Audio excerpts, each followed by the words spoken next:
Hi, and welcome to Kam Samji from KRS Estate Planning, based in Leicester. Cam's been a client of mine now for 18 months. He's very kindly said that he would share his experience of what's been going on since the lockdown and COVID's hit us. So, welcome, Cam, and please just introduce yourself and what you do in your business. Thanks, Ed. Hi, thank you very much for having me. Yeah, so my name is Kam Samji. I'm the owner of KRS Estate Planning. My background is that I'm a qualified solicitor, have been for coming up to 19 years. Was in the sort of general rat race for quite some time, and then decided I needed to get away from it.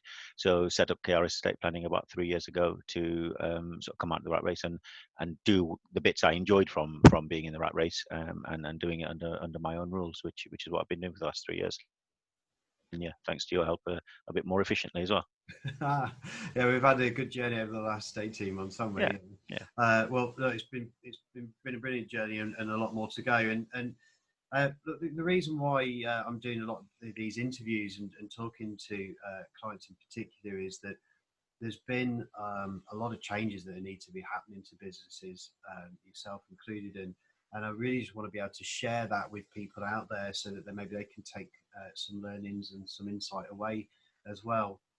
So when we had this lockdown come, at what point did you realise that this was going to be a problem for you commercially?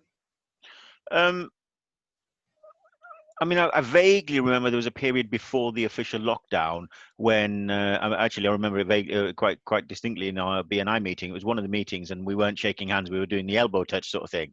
So there was remnants of the sort of lockdown coming in then, and at that point, I realised something was changing, but like a lot of things in life, you don't realize you're going to need to do something until the door behind you closes, and then you're standing on a cliff edge and you've got to check another door.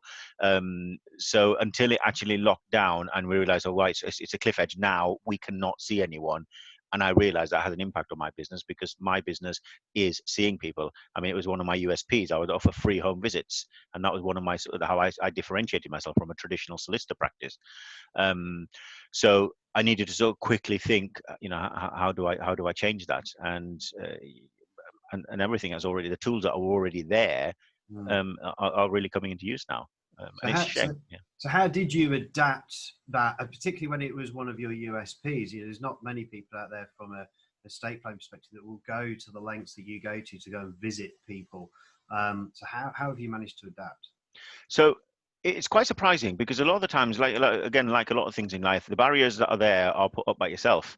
And the barriers, I mean, everything here, Zoom's always been available, Teams and Skype's always been available, WhatsApp video's been available. They've all been there. I could have offered those things, but in my head, face-to-face meeting is, you traditionally, from a solicitor practice, you see the clients face-to-face, and then when you realize that actually the lockdown you can't do it, you find a way of doing it. And so what I'm doing now is my initial meetings I will do with a video, and I offer everything that's available, whether it's Teams, Skype, or WhatsApp, or Google Meet now, which is a free one from Google, whichever's convenient. And it actually works out better than it did, because before, the sort of trouble I had was try and get the Mr. and the Mrs.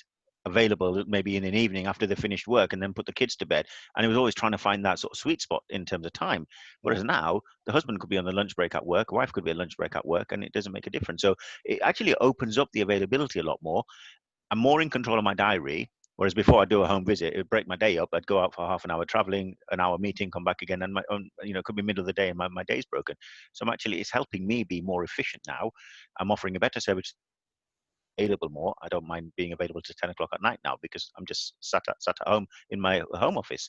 So it's actually worked out for the better for me. Yeah, I find that really interesting as well. I hear this a lot from people. I think there's lots of people that they can't wait to go back being face to face, but they also realise that there's a bigger place for online meetings and Zoom Mm. meetings and so on, to be much more efficient, and you can still be as effective.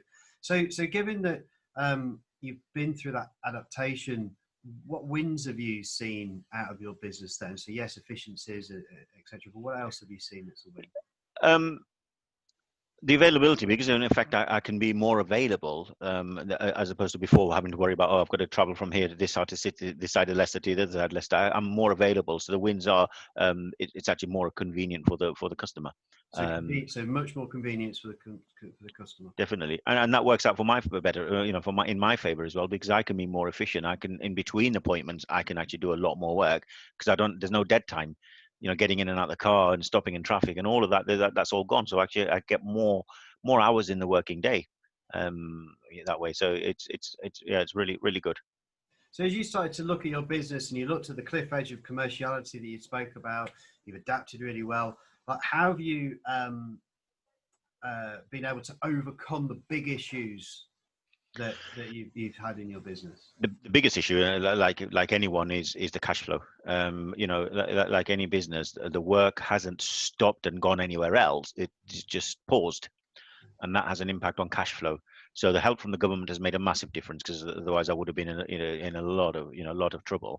So the help from the government's helping me by that time to reshape my business, make it more efficient, like I have been doing already, and just get prepared. I mean, the inquiries are still coming in. I'm able to still service clients, so it's working out quite well. So that sort of bridging assistance from the government's actually has been really really helpful.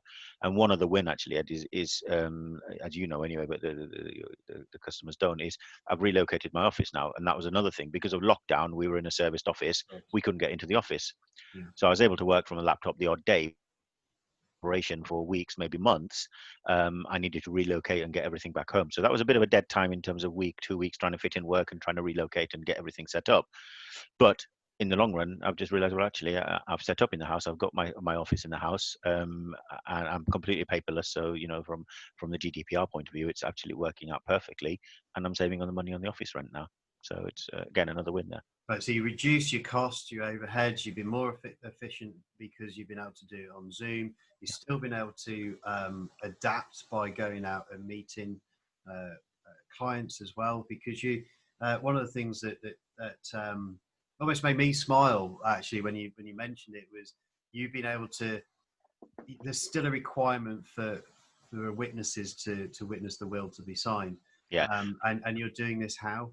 So with wills, it's the requirement is not just witnessing, but the presence as well. So the will has to be witnessed by the person making the will in the presence of two independent witnesses.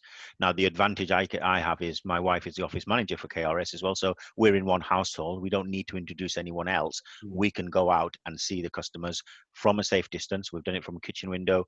We've done it from conservatory. We've done it on a car bonnet.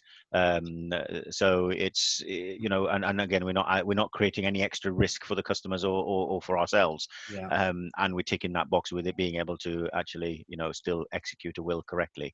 Yeah. But again, whereas before lockdown, I don't think in my 3 years of doing KRS have I ever sent an original will out for a customer to sign themselves. I'd always offer the service myself, which means another visit, which is fine, but it all bites into efficiencies. Yeah. Whereas now, the option's there. So if the customer's able to safely get somebody to witness the will, so maybe a neighbor or something over the fence, if that's possible, then that sort of reduces the risk for them as well. So again, another option for the customers to make and helping them out as well. So yeah, no, it sounds super. And I know that your industry has been, well, to begin with, we're battling that through, weren't they, for quite a while to come up with that solution. So it's great that it's a very sort of standard approach as well. So knowing what you know now, what adjustments are you going to keep doing once we're out the back of lockdown, Cam?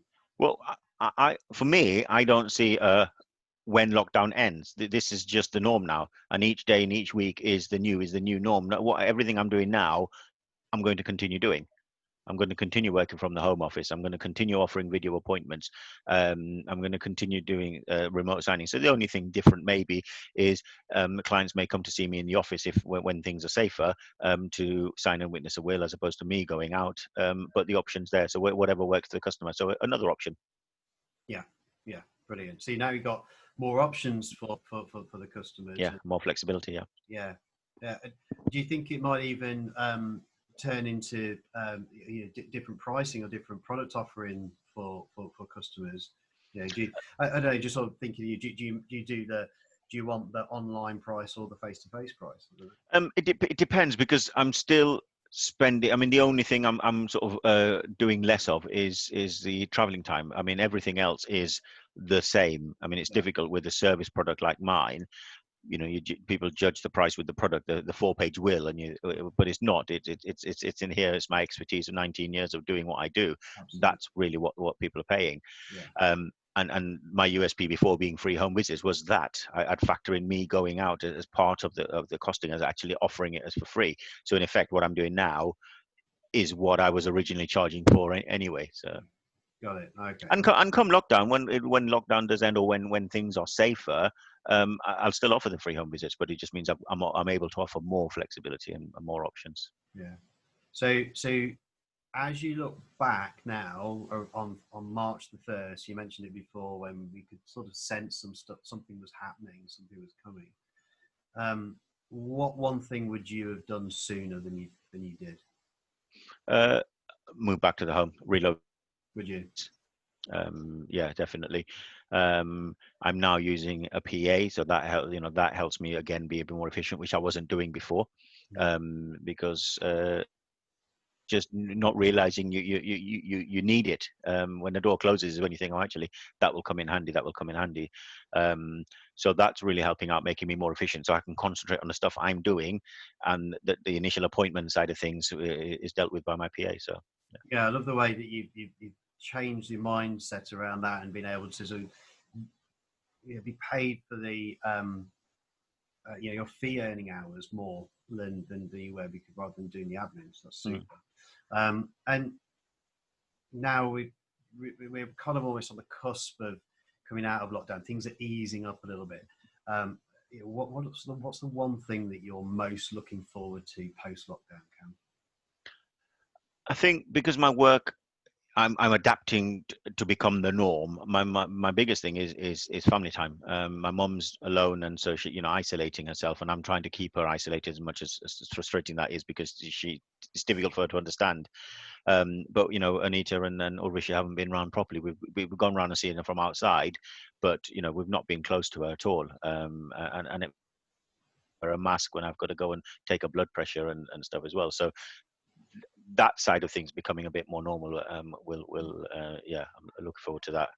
So imagine that the announcements last night by Boris were quite welcome then. They were, without getting too political. There's a distinction between what the rules say you can do and the common sense. It's still a virus out there. Yes. And even if before the government said, oh, you can go and see your mom, I wouldn't. I'd still be doing what I'm doing now, because it's a question of the risk, and she's in a high risk category. Do I want to really put that extra risk there? So the fact says that he can do it, I'm not going to change what I'm doing up until now, until really I know it. Hospital, she's going to be safe and she comes out again, or there's a vaccine. I think for me, it's still going to be business as usual, including taking the family around. We'll still do it from outside as much as we possibly can, until I know the backup is there to be able to treat anything safely if something does happen. Yeah. Okay. Excellent. And final question for me: what is the one thing that you've learned about yourself during this last few months, Kam? I think that I am better at time management than I thought I was before.